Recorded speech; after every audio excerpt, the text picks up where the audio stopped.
Alright, this is gonna be a trade breakdown video. I'm currently in a trade on EURUSD. I am up $1,400 and I want to give you guys a breakdown of where I entered and why I entered, where my stop loss is and where my take profit is. And just to remind you guys, I trade ICC, so this is gonna be an ICC trade breakdown. Let's get into the video. Alright, so to explain it to you guys, I trade ICC, which is if the market is in an uptrend, you have your high, you have your low, then you have your indication, correction, and the continuation. This being the indication, correction, and the continuation. So if we take the same strategy to the markets, right? I noticed that on Euro USD, the market was building higher highs and higher lows. So I found the market around here. I realized the market had made a new high and a low.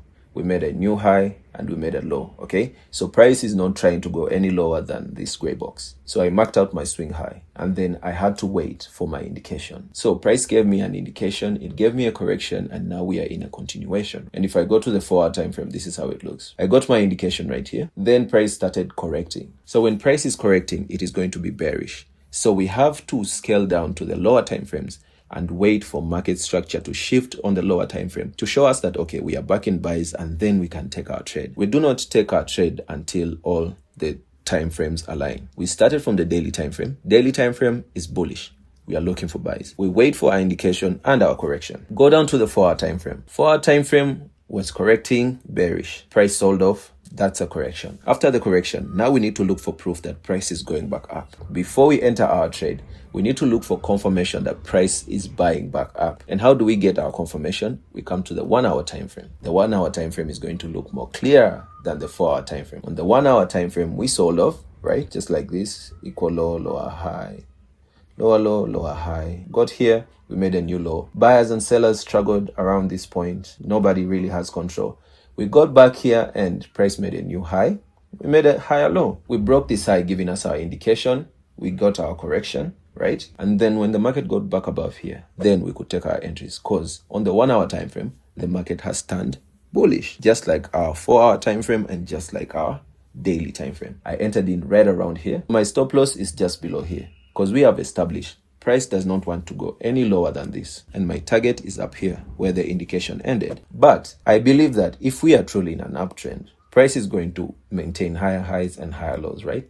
Price is going to keep on making higher highs and higher lows if we are truly in an uptrend. So when I entered my trade, I entered in right around here. This is exactly where my trade is. And I'm going to show you how it looks like on my MT5. This is my entry right around here. Okay. And if we scale down, we are on the 1-hour time frame. The market was struggling. Sellers struggling all around here. Everybody was struggling. Nobody really has control, but we're still not breaking below this level. Everybody was struggling. We got here, we made a lower high, but we made a higher low. Then we had a bullish push right here. 2 huge bullish candles breaking this lower high. That signals that we are back in an uptrend, because if price was still selling down, we wouldn't be breaking structure, okay? So we broke this lower low, which gave us a new high. Broke it, market corrected, giving us a higher low.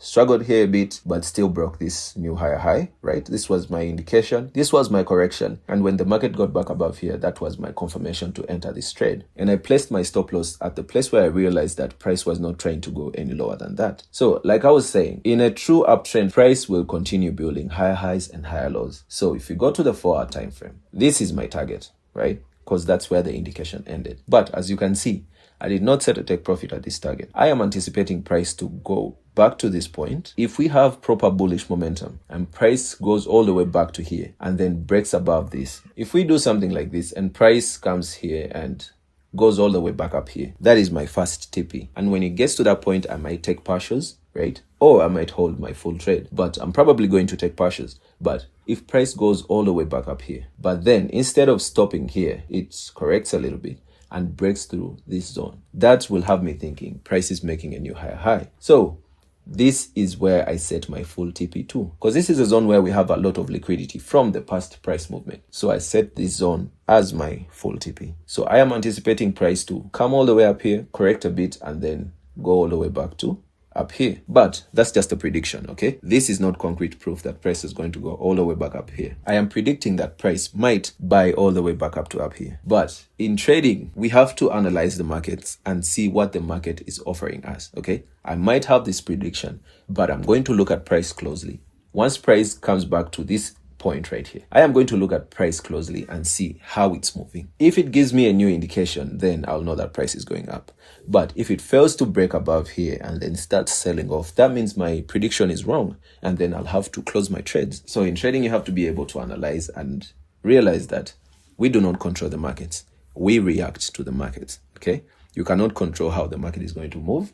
You cannot control where the market is heading to. You just have to look at the market, see what it's giving you in real time, and then make a decision.